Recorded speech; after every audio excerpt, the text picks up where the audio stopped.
Clear करेंगे तो अगले चैप्टर्स में इसको लगभग पढ़ने की जरूरत नहीं पड़ेगी, क्योंकि लगभग सभी के कैरेक्टर्स जो रहते हैं एक जैसे रहते हैं। लेकिन एक बार सही तरीके से समझ लेंगे तो इसकी जो क्वेश्चनिंग होती है, जो क्वेश्चंस इसके बनते हैं, वो क्वेश्चन आप लोग आसान से इसको समझ सकते हैं कि किस तरह के इसके क्वेश्चन बनने वाले होते हैं। जैसे कि एक है भौतिक अवस्था, तो पदार्थ की तीन अवस्था होती है। यहाँ पर इन कंपाउंड्स की क्या भौतिक अवस्था रहती है, तो कार्बनिक पदार्थ जो रहते हैं, कार्बनिक पदार्थ जिनमें से हेलो एल्केन्स आते हैं। तो ये हम लोगों ने इसके इंट्रोडक्शन में पढ़ा था कि हेलो एल्केन्स जो होते हैं हेलोजन की डेरिवेटिव्स ऑफ हाइड्रोकार्बन्स होते हैं। तो कहने का मतलब हाइड्रोकार्बन ही होते हैं। इसलिए हाइड्रोकार्बन में कौन से आते हैं, जैसे हमारे घर के अंदर घरेलू गैस होती है, तो गैसें हैं, लिक्विड है, पेट्रोलियम पदार्थ होते हैं, वाष्पशील द्रव होते हैं। तो उसी तरह की प्रॉपर्टी इनकी होती है, क्योंकि ये उन्हीं की सिमिलरिटी रखने वाले कंपाउंड है। और इसके अंदर जैसे जैसे अणुभार बढ़ता है, जैसे अगर अपन कहें कि सबसे छोटा कंपाउंड अगर अपन कहें कि मेथेन वाला, तो मेथेन के जो हेलाइड्स रहते हैं ये वाष्पशील गैसें होती है। अगर कार्बनों की संख्या बढ़ाते जाएंगे, तो कार्बन की संख्या अगर हम लोग बढ़ाते जाएंगे, तो ऐसी स्थिति में इनका वेट जैसा बढ़ता जाता है, वैसे वैसे इनका वाष्पशीलता जो रहती है वो कम होने लगती है। वाष्प से द्रव बनते हैं, द्रव से फिर ठोस की ओर ये बनने लगते हैं। तो कहने का मतलब होता है कि इनकी भौतिक अवस्था जो रहती है ये भिन्न भिन्न प्रकार की भौतिक अवस्था दर्शाते हैं। गैस, फिर द्रव, अणुभार बढ़ने के अनुसार फिर द्रव, और उसके बाद में फिर जो है ठोस की प्रॉपर्टी ये शो करने लगते हैं। ये सभी ग्रुपली सभी कंपाउंड के लिए, जैसे अपन अल्कोहल भी पढ़ेंगे तो अल्कोहल में भी यही प्रॉपर्टी रहेगी। कम वाले जो रहेंगे, जिनके अणुभार कम रहते हैं, वो द्रव की गैस या द्रव को बिलोंग करते हैं। उसके बाद में बढ़ने के ऊपर वह ठोस को बिलोंग करने लगते हैं। क्वथनांक, क्वथनांक का मतलब होता है कि वो किस टेम्परेचर के ऊपर वाष्प अवस्था में अपने वाष्प अवस्था को वायुमंडलीय वाष्प दाब के बराबर कर देते हैं, वायुमंडलीय दाब के बराबर करते हैं। तो क्वथनांक जो रहता है इसका भी प्रॉपर्टी वही होता है कि निम्नतर जो सदस्य होते हैं, निम्नतर सदस्यों का, सदस्य का मतलब हो रहा है कि अणु, तो इन अणुओं का क्वथनांक जो रहता है वो रहता है कम। जैसे ये भी बताया था कि गैस प्रॉपर्टी रखते हैं, तो गैस मतलब पहले से गैस में है तो क्वथनांक कम रहेगा, ठीक है।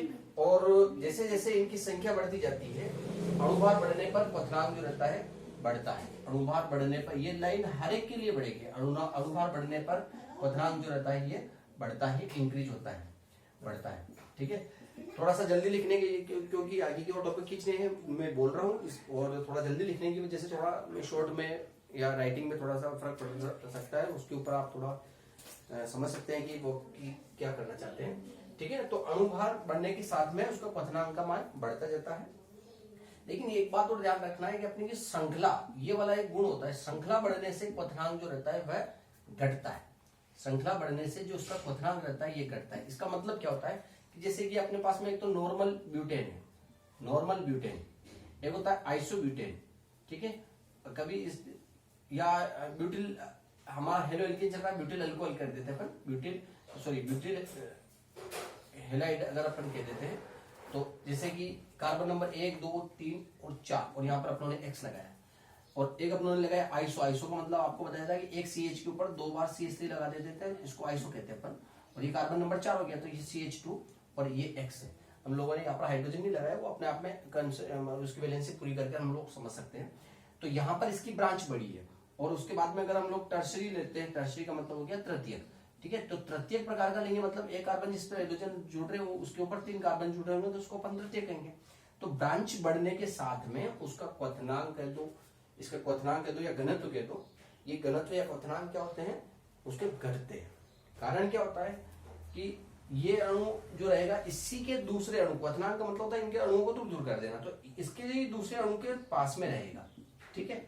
लेकिन इस अणु की बात करेंगे तो ये अणु इसी के दूसरे अणु के साथ में जो रहेगा थोड़ी सी डिस्टेंस पर रहेगा। क्यों रहेगा, क्योंकि यहाँ पर इसकी ब्रांच बढ़ गई, और इसके फिर अगले अणु के साथ में और डिस्टेंस पर रहेगा, तो ब्रांच बढ़ गई मतलब वो दूर दूर पर रहता है, इसलिए क्वथनांक का मान जो रहता है वहां पर कट जाता है। और ब्रांच बढ़ जानी पड़ गई, शाखा बढ़ गई है, सीधी है, इसके अंदर एक ही शाखा थी, इसमें एक शाखा ऊपर बढ़ गई, एक शाखा नीचे बढ़ गई। तो जैसे जैसे अगला अणु फिर इसके पास में आएगा तो ये अणु इससे और ज्यादा दूर हो जाएगा। तो जैसे कि अपन देख सकते हैं इसके अंदर अणु और पास में हम लोग अणुओं को रख सकते हैं, इसके अंदर थोड़े और दूर हो गए, इसके अंदर और दूर होगा, तो अणुओं की दूरी अगर बढ़ जाती है तो ऐसी स्थिति में क्वथनांक का मान घट जाता है। तो श्रृंखला बढ़ने पर क्वथनांक का मान घटता है।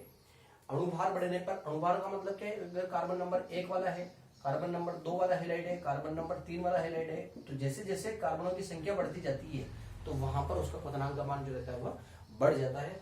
और कार्बन सेम हो और आइसोमर हो, समावेशी हो एक दूसरे के, और श्रृंखला बढ़ जाती है तो उसका क्वथनांक का मान जो है वो घट जाता है। ठीक है। इसी तरह से अगर हेलाइड का मान, अगर हेलाइड के बेस पर देखें तो हेलाइड के बेस पर क्या रहेगा इसके अंदर कि हेलाइडों में अगर आयोडाइड की ओर जाते जाएंगे अपन, जैसे कि अपने पास में कार्बन सेम है और यहाँ पर फ्लोराइड है, यहाँ पर आर, यहाँ क्लोराइड है, यहाँ आर ये ब्रोमाइड है और आर जो है वो आयोडाइड है। तो जिधर अणुभार जैसा हेलाइड का बढ़ता जाएगा परमाणु भार, तो परमाणु भार बढ़ने के साथ साथ में इसका क्वथनांक का मान भी इंक्रीज होता है। बहुत इंपॉर्टेंट बात है ये हर कंपाउंड के लिए, जैसे कि अल्कोहल पढ़ेंगे, एसीटोन पढ़ेंगे, एल्डिहाइड पढ़ेंगे, तो उसके लिए भी ये बात आगे की ओर लागू रहेगी। कौन सी, एक तो हेलाइड बढ़ा तो, और दूसरी बात तो उसके अंदर क्या हो गया कि ब्रांच या श्रृंखला बढ़ने पर, ठीक है। तो श्रृंखलन का जो प्रॉपर्टी रहती है, श्रृंखला बढ़ती है तो उसका क्वथनांक जो रहता है वो आप लोग यूं लिख सकते हो कि ये एंटी प्रोपोर्शनल है, इसके एंटी प्रोपोर्शनल ये बढ़ेगा, जिसका मान घट जाएगा। घनत्व भी सेम टाइप से काम करेगा। घनत्व जैसे कि आपको कहा था कई आयतन में उपस्थित द्रव्यमान जो रहता है वो घनत्व कहलाता है। तो आयतन के अंदर अणुओं की संख्या यदि ब्रांच बढ़ने पर बढ़ जाती है तो घनत्व का भी जितनी भी प्रॉपर्टी है वो सभी प्रॉपर्टी जो क्वथनांक वाली रहती है वही लगभग घनत्व की रहती है। और विलेयता, घनत्व भी कहने का मतलब श्रृंखला बढ़ने पर घनत्व का मान घट जाएगा। विलेयता का मतलब होता है कि घुलने की साथ। अब विलेयता वाला टॉपिक बड़ा इंपॉर्टेंट होता है। विलेयता के लिए अपने को ध्यान रखना है कि टोटल जितने भी ऑर्गेनिक कंपाउंड होते हैं, दो ही प्रकार के पदार्थों में इसकी विलेयता को बता रखा है। एक तो बता रखा है कि जल में विलेयता और दूसरी है कि कार्बनिक पदार्थों में विलेयता। तो अपने को ये पता है कि ये जितने भी ऑर्गेनिक केमिस्ट्री चल रही है, ये ऑर्गेनिक केमिस्ट्री मतलब कार्बनिक पदार्थ, तो कार्बनिक पदार्थ में कार्बनिक पदार्थ तो घुलेगा ही सही। तो जितने भी कार्बनिक पदार्थ होते हैं वो कार्बनिक विलायकों के अंदर अच्छी तरह से विलय होते हैं। कार्बनिक विलायक कौन कौन से हैं? कार्बनिक विलायक है जैसे कि बेंजीन है अपने पास में, ठीक है, द्रव अवस्था में पाया जाता है बेंजीन है, ठीक है, बेंजीन है, कार्बन टेट्राक्लोराइड है, ठीक है, और एसीटोन है। तो ये जो द्रव होते हैं, इन द्रव के ईथर है, तो ये द्रव जो रहते हैं ये ऑर्गेनिक केमिस्ट्री के हैं। तो इसमें ऑर्गेनिक सब्सटेंस जितने भी रहते हैं, जैसे कि हेलोएल्केन हो गया, हेलोएरिन हो गया, अल्कोहल हो गया, जितने भी वो सब इसके अंदर डिसोल्व रहते हैं जल के अंदर, जिसको अपन कहते हैं यहाँ पर जो एक दूसरे में घुलनशील रहते हैं, जिसके लिए अपनों ने एक नियम पढ़ा है कि समान प्रकृति का पदार्थ समान प्रकृति के पदार्थ के अंदर विलय होता है, जो विलयन वाले चैप्टर में भी अपनों ने पढ़ा था। यहाँ पर जल जो रहता है, जल है अकार्बनिक पदार्थ, और अपने पास में ये जो सब्सटेंस है, ये हेलोएल्केन वगैरह, ये है कार्बनिक पदार्थ। तो ये कार्बनिक पदार्थ इसके अंदर नहीं घुल पाता है क्योंकि इसके अंदर हाइड्रोजन बॉन्डिंग नहीं हो पाती है। यहाँ एक बात ध्यान रखना है कि जल के अंदर अब अल्कोहल है, कार्बनिक पदार्थ अकार्बनिक पदार्थ जल है, और उसके साथ में अल्कोहल घुलनशील होता है, जल होता है, उसके अंदर जब हम लोग अल्कोहल मिला देते हैं तो अल्कोहल इसके अंदर घुल जाता है। कारण होता है वहां पर कि जो जल का मोलिक्यूल होता है, इस जल के मोलिक्यूल के साथ में अल्कोहल का जो मोलिक्यूल रहता है, ये अल्कोहल का मोलिक्यूल इसके साथ हाइड्रोजन बॉन्डिंग बना सकता है। अगर ऑर्गेनिक सब्सटेंस ने, कार्बनिक पदार्थ ने इसके साथ में हाइड्रोजन बॉन्डिंग बनाई है, तभी वह पदार्थ जल के अंदर विलयशील होगा। बाकी कोई भी पदार्थ इसके अंदर विलयशील नहीं होने वाले हैं। तो हाइड्रोजन बॉन्डिंग का बहुत बड़ा इफेक्ट होता है।